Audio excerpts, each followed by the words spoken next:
तर मंडळी मजेत आहात ना? मी नम्रता जाधव तुम्हा सर्वांसाठी घेऊन आले आहे शेवयांच्या उपम्याची रेसिपी।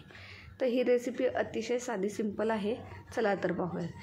एका ठिकाणी टोपामध्ये तेल घालून घेतलेलं आहे। तेल छान गरम करून घ्यायचं आहे। गरम तेलामध्ये मुठभर शेंगदाणे घालायचे। छान तळून घ्यायचे शेंगदाणे छान तळून झाले की ते आपल्याला साईडला काढून घ्यायचे।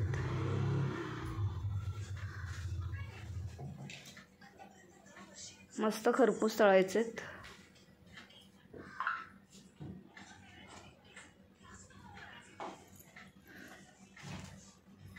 मस्त छान तळून झालेत, काढून घेऊयात।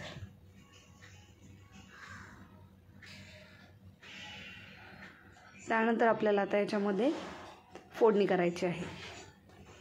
फोडणीसाठी या ठिकाणी आपण सर्वप्रथम मोहरी टाकून घेतलेली आहे। मोहरी मी जवळजवळ पाव चमचा टाकलेली आहे। जीरा पण पाव चमचा आहे। छान तडतडून द्यायचं आहे। फोडणी छान झाली की त्याच्यामध्ये आलं लसूणची पेस्ट घालून घेतली आहे। त्यानंतर मिरच्या घातलेल्या आहेत। आवडीनुसार तिखटाप्रमाणे तुम्ही घेऊ शकता। मिरच्या तळून घ्यायच्या आहेत।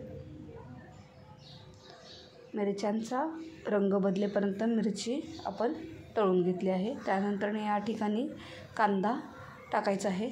या ठिकाणी मी मीडियम साईजचा एक कांदा घेतलेला आहे। चांगला बारीक कापून घेतलेला आहे। त्यालाही आपण मिक्स करणार आहोत। उपम्यामध्ये नेहमी कांदा थोडासा जास्त टाकायचा, छान चव येते। कांदा पूर्णपणे ब्राऊन होईपर्यंत आपल्याला त्याला परतवायचा आहे। खूप जास्तही परतवायचा नाही आहे। मीडियम साईजमध्ये टोमॅटो या ठिकाणी घालून घेतलेला आहे, बारीक कापलेला।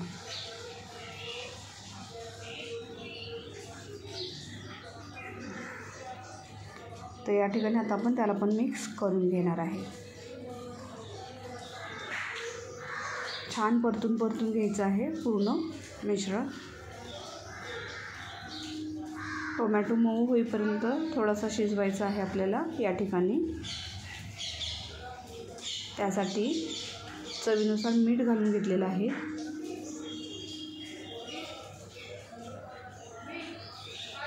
पूर्ण मिक्स करायचं आहे, म्हणजे मीठ सगळीकडनं लागेल।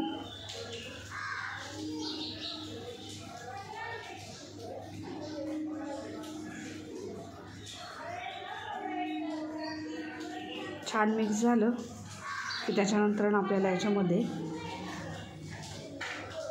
शेवया घालायच्या आहेत। शेवया ह्या भाजक्या घेतलेल्या आहेत मी।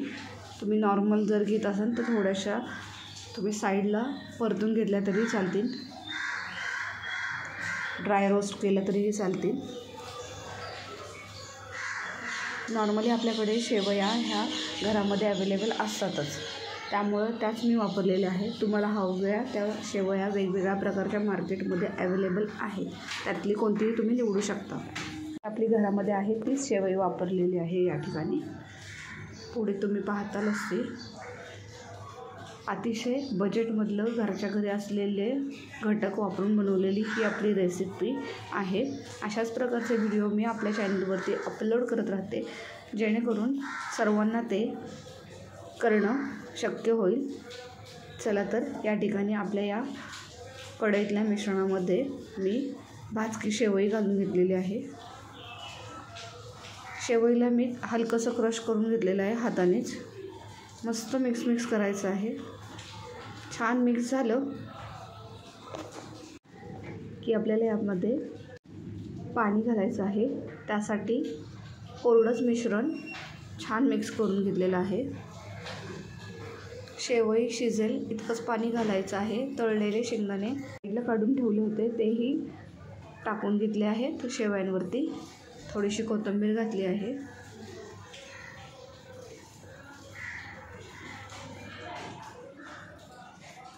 पूर्ण मिश्रण मिक्स करून घेतलं आहे. त्यानंतर आपल्याला याच्यामध्ये शिजेल शेवई इतकंच पाणी टाकायचं आहे.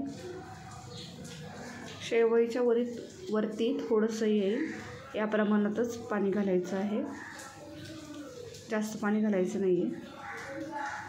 असं लाईटली वरती दिसेल एवढंच पाणी घालायचं आहे आणि मिक्स करायचं सगळीकडनं परत एकदा. आणि आपण याला झाकण लावून अंदाजे ते 3 ते 4 मिनटं वाफवायचं आहे. लगेचच शिजते शेवई. थोडंसं पाणी राहिलं याच्यामध्ये तर आपण त्याला गॅसवरती पुन्हा मिक्स करून घेणार आहोत तेव्हा. तर यासाठी सर्वप्रथम झाकण लावून टाकलेलं आहे वरतून. टोपाला काढून घेतलं आहे टोप.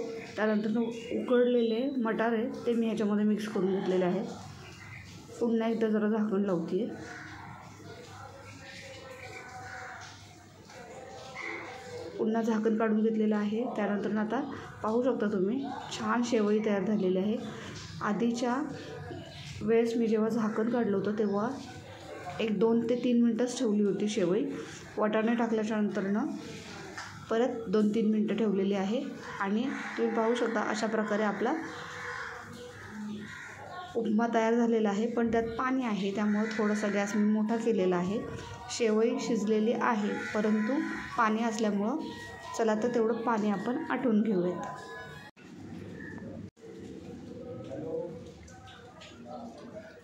पाणी टोपातलं आटलं की मस्तपैकी त्याच्यावरती तेलाची किंवा तुपाची थोडीशी धार सोडून घेऊयात आणि पुन्हा एकदा त्याला मिक्स करूयात. तर अशा प्रकारे हे तुम्ही नक्की घरी करून पाहू शकता. अतिशय छान बनतात आणि चवीलाही खूप सुंदर असते ही रेसिपी.